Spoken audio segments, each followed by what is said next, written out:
Vous avez sans doute entendu parler de la règle des 10 000 heures pour devenir expert dans un domaine. Une étude scientifique a démontré que pour devenir expert dans un domaine, il faut avoir travaillé au moins 10 000 heures dans ce domaine. Et lorsque vous voulez apprendre une langue comme le chinois, comment vous le dire? Ça fait énormément de temps. Mais en réalité, est-ce qu'il vous faudrait réellement travailler 10 000 heures pour maîtriser le chinois? Beaucoup pensent que le chinois est une compétence difficile à maîtriser. Mais aujourd'hui, pour avoir appris le chinois pendant plus de 10 ans, j'ai compris pourquoi j'ai eu tant de mal à réellement progresser à mes débuts. Et c'est pourquoi dans cette vidéo, je partagerai avec vous le mensonge à propos du chinois auquel j'ai cru pendant des années. Lorsque j'ai commencé à apprendre le chinois mandarin, je pense que j'étais comme tout le monde. J'ai pensé que j'étais sur le point d'apprendre la langue la plus difficile du monde. Mais dès mon premier cours, j'ai réalisé que le chinois était 100 fois, voire 1000 fois plus compliqué que ce à quoi je m'attendais. Le chinois ne semblait respecter ni aucune règle d'intonation, ni aucune logique que je connaissais. Pendant toute ma vie, mes oreilles étaient habituées à entendre d'autres formes de sons et d'ondulations. Et à ce moment, le chinois était quelque chose de nouveau pour moi. Et c'est pour ça que j'avais des maux de tête pendant et après les cours. J'ai passé des semaines à ne rien comprendre et à prendre des médicaments contre mes maux de tête. Sans vous mentir, c'était un moment difficile de mon apprentissage. En plus d'avoir du mal à l'écoute, j'avais du mal à l'oral et bien sûr à la lecture et à l'écriture. Je suivais les cours sans rien comprendre et sans intervenir. Après un moment, j'étais arrivé à bout. Je détestais suivre les cours et j'avais peur lorsque le professeur me pointait du doigt. Au bout d'un an, je ne voyais pas de résultats, alors j'ai arrêté les cours. Puis j'ai continué le cours de ma vie. Lorsque j'ai finalement eu le courage de reprendre les cours l'année suivante, j'ai commencé à chercher un moyen de progresser. Mais après un bon moment à chercher la meilleure stratégie pour apprendre le chinois, je me suis rendu compte que la vraie raison qui faisait que j'avais du mal à progresser, c'est parce que je pensais dans ma tête que le chinois était la langue la plus difficile du monde. C'est simple. Dès le moment où j'ai commencé à penser que le chinois est impossible à apprendre, mon cerveau s'est dit qu'il ne valait pas la peine d'y consacrer son attention. Et à partir de ce moment, tout ce que j'écoutais était donc filtré par mon cerveau. Le fait que le cerveau ignore volontairement certaines informations est un phénomène qui est appelé l'attention sélective.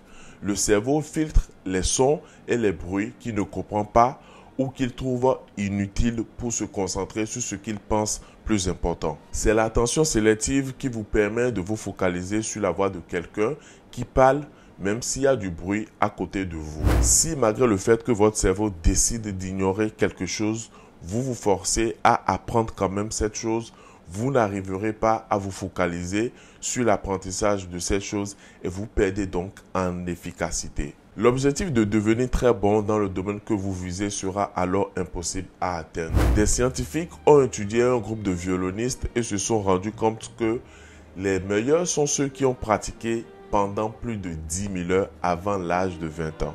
Et bien sûr, ceux qui sont les moins doués sont ceux qui ont moins pratiqué. Cette étude a permis de comprendre que plus vous pratiquez, plus vous devenez bon. Le problème, c'est que quelques années plus tard, une étude similaire a été faite sur un autre groupe de violonistes. Et ils se sont rendus compte que ce sont les violonistes avec le moins d'heures d'entraînement qui sont les plus doués.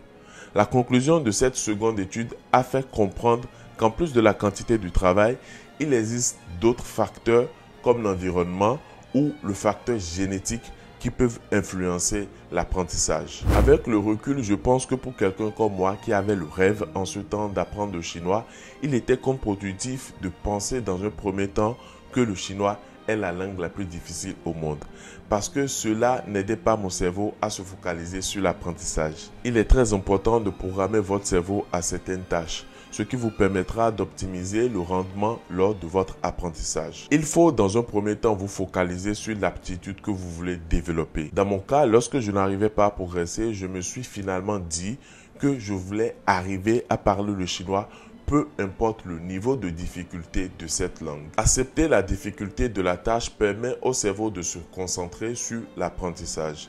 Le cerveau essaye alors de décrypter les informations qu'il reçoit au lieu de les ignorer. Et ça, c'est la première étape vers l'apprentissage efficace d'une compétence. Ensuite, il est très important d'être passionné par ce que vous voulez apprendre. Parce que la passion est le carburant qui vous pousse à aller loin. Quand vous êtes passionné, vous cherchez tous les moyens possibles d'atteindre vos objectifs. Et ça vous permet de trouver la stratégie qui marche pour vous.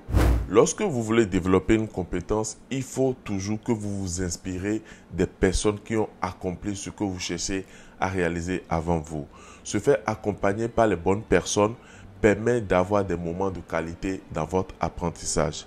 Parce que la qualité de la pratique est aussi importante que la quantité. Aujourd'hui, j'ai développé un programme d'apprentissage sur mesure pour permettre à mes étudiants d'avoir un processus et un apprentissage de qualité. Si vous voulez apprendre le chinois, vous pouvez rejoindre mon programme où j'accompagne mes étudiants personnellement en cliquant sur le lien en description. Les deux études scientifiques ont l'air de se contredire dans un premier temps, mais au fond, ils ne font que révéler deux choses. Pour arriver à devenir expert dans un domaine, il faut combiner le travail à la passion.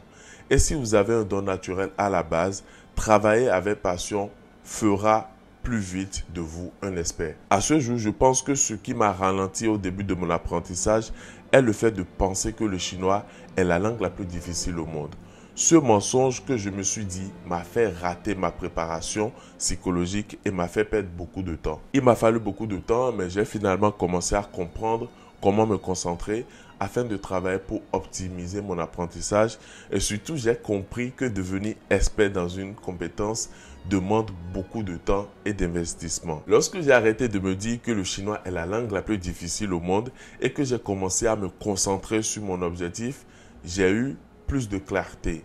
Je pouvais encore avoir des maux de tête parfois, mais cette fois-ci, je retenais au moins les informations dans mon cerveau. Je pense que la préparation psychologique a un atout pour celui qui sait s'en servir. Se préparer psychologiquement est la première étape pour optimiser votre apprentissage.